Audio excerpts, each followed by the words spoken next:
तो हेलो मेरे यारो, आई एम सुप्रीम के इस अमेजिंग एपिसोड में आप सभी लोगों का स्वागत है। तो इस एपिसोड के शुरुआत में हम हाओ लियोन को देखते हैं, जो कि सामने की ओर देखकर काफ़ी डार्क लुक दे रहा होता है और अपने हाथ में डिवाइन ट्री के एसेंस को भी रखा हुआ होता है। और उसे देखकर सभी लोग चिल्लाकर कहते हैं यह तो हाओ लियन है। और हाओ लियन सामने की ओर देखकर और स्थिति को देखने की समझने की कोशिश करते हुए कहता है यह तो एक मार्शल सोवरेन है जिस लेवल में हाओ लियन जाना चाहता है। और दूसरी ओर डीमन जाति के लोग भी मौजूद हैं और यहाँ पर शाश्वत सदाबहार ट्री यानी कि डिवाइन ट्री भी है।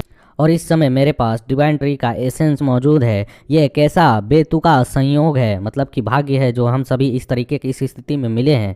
और वहाँ पर एक खामोशी का माहौल होता है, बट हाओ लियन तुरंत ही वहाँ पर बैठ जाता है और वह कहता है कि मेरे मतलब की चीज़ मेरे पास है, मुझे इसे कल्टीवेट करना चाहिए। और इस सीन को देखकर इधर दोनों बंदे चिल्लाकर कहते हैं क्या आप अभी भी ऐसे समय में यहाँ पर ब्रेक थ्रू करने की कोशिश कर रहे हो, सपने देख रहे हो? क्या तुम्हें क्या लगता है कि आप कम से कम हमें तो कुछ इज्जत दो? क्या तुम्हें लगता है कि हमारे रहते तुम यह कर पाओगे?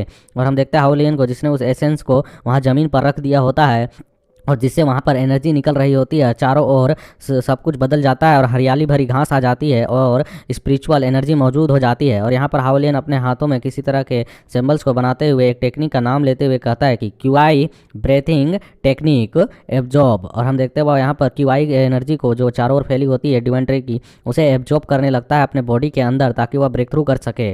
और इन चीज़ों को देखकर फेंग कहता है कि यह लड़का डिवाइन ट्री के एसेंस को यहाँ पर एब्जॉर्ब करने की कोशिश कर रहा है और मार्शल सोवरेन में ब्रेक थ्रू करना चाहता है। क्या इसे लगता है ये चीज़ें इतनी आसानी से जाने वाली हैं? और वह अपने वेपन को लेकर आगे की ओर बढ़ते हुए कहता है लेकिन जैसा कि उसने यहाँ पर रूल्सों को समझ लिया है जो कि मार्शल सोवरेन में जाने के लिए काफ़ी ज़रूरी नियम है, यह मेरे लिए लाभ उठाने का एकदम सही मौका है। इस समय हाओ लियन 9 हेवनली सोवरेन क्यूआई को अपने अंदर अवेक करना चाहता है और उसमें जाना चाहता है, लेकिन इसके लिए यह इतनी आसान नहीं होगी। और वह अपने उस वेपन से एक जोरदार अटैक करता है जिसे हाओ लियन केवल अपने एक पंच से रोक देता है। और इस समय फेंग की हालत पहले से खराब है जिसकी वजह से इसकी और हालत खराब हो जाती है और वह कहता है डैम इट, मैं ऐसी स्थिति में इसे नहीं रोक सकता हूँ। और वह चिल्लाकर कहता है कि चेन जुआनजी वह वहाँ पर ब्रेक थ्रू करने वाला है, आगे बढ़ो और उसे रोको, नहीं तो हमारे लिए यह बहुत देर हो जाएगा। और हम देखते हैं यहाँ पर चेन भी आगे बढ़ते हुए कहता है तुम्हें क्या लगता है कि मैं इन चीज़ों को नहीं समझ सकता हूँ? और वह चारों ओर जाकर हाओ लियन पर अटैक करता है। बस उसके चारों ओर एक बैरियर बना हुआ होता है और चेन कहता है कि कमीने, अगर तुम मर्द हो तो बाहर आओ इस बैरियर से और मुझसे फाइट करो। और फेंग कह रहा होता है कि उसकी शक्ति पहले से ही पीक पर है, हमें उसे मार्शल सोवरेन में बिल्कुल भी ब्रेक थ्रू करने नहीं देना होगा। उसने यहाँ पर डिवाइन ट्री के एसेंस को अपने सोल के साथ मर्ज करने की कोशिश की है, एब्जॉर्ब करने की कोशिश की है और साथ में रूल्सों को समझने की भी। अगर वह इस चीज़ों में सफल हो जाता है तो हमसे हमारा हक छीन लिया जाएगा और हमें कभी भी वह मौका नहीं मिलेगा जब इसे हम सप्रेस कर पाएंगे, ख़त्म कर पाएंगे। दूसरी ओर हम देखते हैं जहाँ पर सांग और लिटिल किंग इन चीज़ों को दूर से देख रहे होते हैं और लिटिल किंग फील करते हुए कहता है कि यह सील अब धीरे धीरे ढीली पड़ रही है। ऐसा लगता है कि सांग के पास अब सील को बनाए रखने की ताकत नहीं है। और हम सांग को देखते हैं जो भी वहाँ पर थोड़ा सा ढीला पड़ चुका होता है और वह ज़मीन की ओर गिरने लगता है और यहाँ पर इसकी सील की पावर खत्म हो चुकी होती है।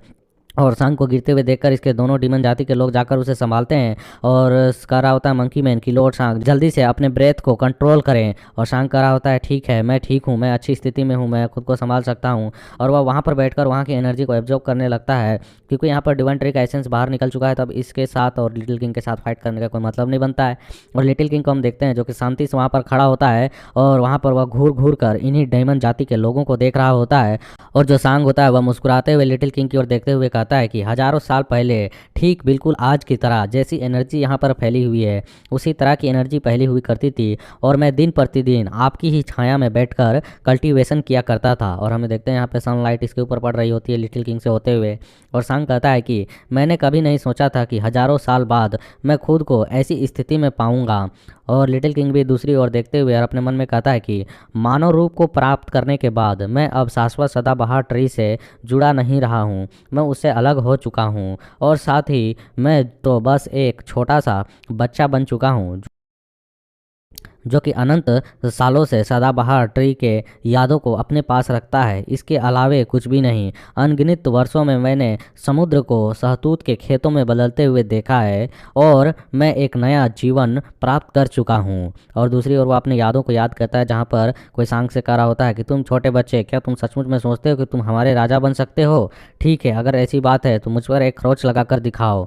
फिर लिटिल किंग याद करता है कि वहाँ पर आता है नांटियन और कह रहा होता है कि आज मैं नोक आर्क के जहाज़ को तुम्हारे भीतर छुपा दूंगा और एक दिन मेरे वंशज यहाँ पर इसे लेने के लिए आएंगे। फिर यहाँ पर दूसरा थ्रोन एम्परर आता है और वह कहता है कि यह कैसी जगह है, मैं यहाँ पर एक अच्छा फॉर्मेशन बना सकता हूँ, मैं यहाँ पर सबसे अच्छी और लुभानवी फॉर्मेशन बनाऊंगा जो कि अलग अलग ऋतुओं को दर्शाता होगा और उनके रूल्स पर कब्जा करता होगा। फिर यहाँ पर रेड क्वीन आती है जो कहती है कि मेरे बच्चों आ जाओ, डीमन प्लेन अब तुम्हारा घर है। और यहाँ पर इन सभी चीज़ों को याद करते हुए लिटिल किंग कहता है कि मैं उस वक्त सदाबहार ट्री के रूप में सोया रहता था और इन्हें फील करता था।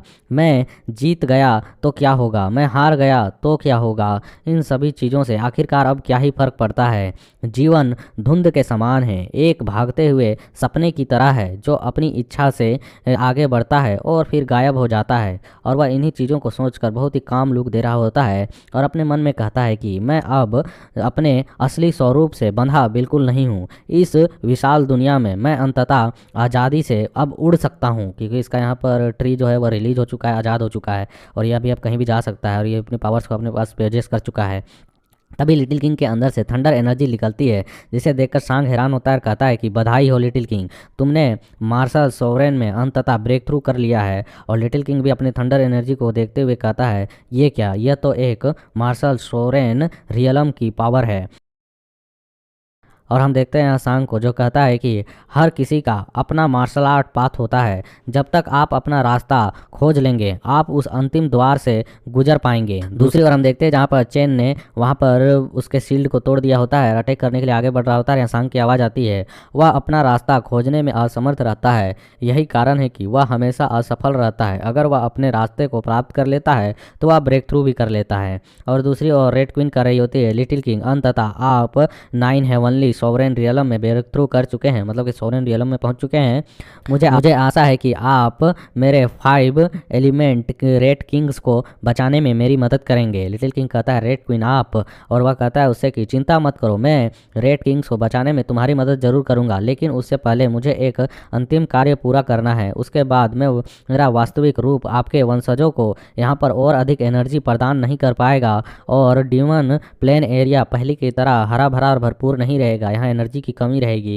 यह सुनकर रेड क्वीन कहती है आपने जो किया उसके लिए धन्यवाद, मैं भविष्य में खुद कोई रास्ता खोज लूंगी। और हम देखते हैं यहाँ पर लिटिल किंग अपने हाथों को आगे की ओर बढ़ाता है और अपने ट्री को और भी ऊपर लेते जाता है, मतलब कि एक तरह से बढ़ा रहा होता है। और वह हम देखते हैं उसकी ट्री इतनी बड़ी हो चुकी होती है जो चंद्रमा को छूने वाली होती है, ऐसी लग रही होती है। और इन चीज़ों को होते हुए देखकर सांग कहता है कि तो यह एशियंट डिसोलेसेट लैंड है, तो यह आखिरकार ओपन हो गया है और अस्ट्रे स्काई रोड यहाँ पर नज़र आ रहा है। और डिसोलिएटेड लैंड को खोलकर लिटिल किंग कह रहा होता है यह सही है, या स्टारिट स्काई रोड को खोलने में मुझे बहुत अधिक एनर्जी लगानी पड़ी है। अनगिनत वर्षों के दौरान इसे 11 एक्सपर्ट्स के द्वारा ज़बरदस्ती ओपन किया गया था, लेकिन इस बार मैंने इसे स्वयं अपनी मर्जी से ओपन किया है, क्योंकि मैं एक व्यक्ति का ऋणी हूँ, इसलिए मुझे यह करना होगा। और वह बहुत ही अजीब शक्ल बनाकर लियन को बुला रहा होता है। हम देखते हैं लियन भी उसकी ओर आ रहा होता है और यहाँ पर लिटिल किंग कहता है कि लियन, मैं अब आपका कर्ज चुकाना चाहता हूँ, मैंने यहाँ पर डिसोलिएटेड लैंड के मार्ग को खोल दिया है, जल्दी करो, मुझे नहीं पता कि मैं इसे कितने देर तक ओपन करके रख पाऊंगा। और लियन कहता है कि आपने आखिरकार अपना वादा निभाया ही है। और हम याद कर सकते हैं कि जहाँ पर रेगिस्तान वाला एरिया था वहाँ पर लिटिल किंग के साथ लड़ने के बाद लियन ने वादा लिया था कि अगर तुम्हें मौका मिले तो डिसोलिएटेड लैंड में मुझे जरूर भेजना। और लियन उस ओर देख रहा होता है, तभी उसकी ध्यान दूसरी ओर जाती है जहाँ पर दो बंदे लड़ाई कर रहे होते हैं और वहाँ पर लिटिल किंग की आवाज़ आती है, तुम क्या कर रहे हो, तुम रुक क्यों गए हो, जल्दी करो और आगे बढ़ो। और तभी हम देखते हैं यहाँ पर दूसरी ओर जो हाउ लियन होता है वह फाइट कर रहा होता है चेन के साथ और वह अपने मन में कर रहा होता है यदि मेरे पास डिवाइन ट्री का एसेंस एब्जॉर्ब करने का समय नहीं है, फिर भी हर पंच मेरा और भी अधिक स्मूथ, कोमल और स्ट्रॉन्ग होता जा रहा है। मेरे अंदर की शक्ति ऐसा महसूस करा रही है मुझे जैसे यह और भी अधिक ठोस होते जा रही है मेरे हर एक पंच के साथ। और वह और भी एक्साइटेड होते हुए और हंसते हुए पंच करते हुए कहता है कि चेन जुआन जी, थोड़ी देर और बर्दाश्त कर लो और मेरे मुक्कों को संभाल लो, बस बहुत समय हो गया है जब मैंने ऐसी रोमांचक लड़ाई लड़ी हो। और हम देखते हैं यहाँ पर हाउ लियन बहुत ही एक्साइटेड और खुश होते हुए कई पंचों को चेन पर बरसा रहा होता है और वह बहुत ही एक्साइटेड लग रहा होता है। साथ में उसके बॉडी से हम उन गोल्डन हेवनली रूल्स को निकलते हुए देख पा रहे होते हैं जो कि यहाँ पे डीएनए की तरह लग रही होती है। और जिन्हें निकलते हुए देख लियन अपने मन में कहता है कि यह उस समय की बात है जब मैं इसे कहा करता था कि हाउ लियन साहो लेंग, क्या तुम्हें फिस्ट से फाइट करना खुशी देती है। और हम यहाँ पे हाउ लियन के बचपन वाले रूप को देखते हैं जहाँ वो कहता है कि हाँ। और हम देखते हैं यहाँ पर दूसरी ओर जहाँ पर हाउ लियन आगे की ओर अटैक करते हुए करा होता है, निसंदेह मैं ऐसा ही करना चाहता था, ऑफ कोर्स आई डज। और हम देखते हैं यहाँ पर जो लियन होता है उसे इस तरीके से फाइट करते हुए और एक हायर लेवल को प्राप्त करते हुए देखकर काफ़ी खुश हो रहा होता है।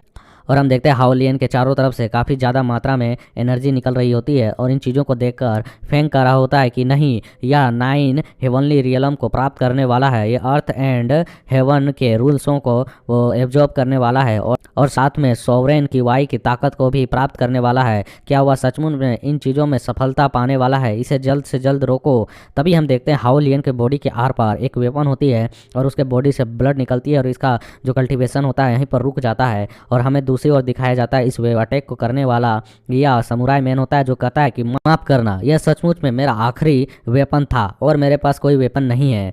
और हम हाउ लियन को देखते हैं जो कि रुक चुका होता है, जमीन पर आ चुका होता है और उसे यहाँ पर जोरदार सदमा लगता है। वह कहता है damn, it's just break through to Marshal Sovereign, मैं मार्शल सोवरेन में ब्रेक थ्रू करने ही वाला था। आखिरकार यह लेबल इतनी ज़्यादा नफरत भरी आकर्षक क्यों पैदा करती है लोगों से। और हम देखते हैं यहाँ पर जो हाउ लियन होता है उसका ब्रेक थ्रू रुक चुका होता है जिसकी वजह से यहाँ पर वह जोरदार एक चीख मारता है और साथ में कहता है कि हार का मतलब सिर्फ मार्शल सोवरेन में ब्रेक थ्रू करके वापस लौटना ही नहीं होता है, बल्कि यह मृत्यु के पाथ को भी ओपन करता है। और हम देखते हैं यहाँ पर दूसरी ओर जो फेंग होता है वह काफ़ी खुश हो चुका होता है, कहता है कि आखिरकार हमने यह कर ही दिया। उसकी यहाँ पर जो सोवरेन की वाई है वह धीरे धीरे करके सेटर हो रही है, चारों ओर फैल रही है, खत्म हो रही है। और जो हाउ लियन होता है वह काफ़ी उदास होते हुए कहता है कि मास्टर बिग ब्रदर, मैं अब यहाँ से जा रहा हूँ, मुझे माफ़ करना। तभी हम देखते हुए अपने आंखों को बंद करने वाला होता है, तभी दूसरे लियन आते हुए नजर आता है और जैसे वो अपने आंखों को बंद करता है लेकिन तभी वो अपने आंखों को ज़बरदस्ती खोलता है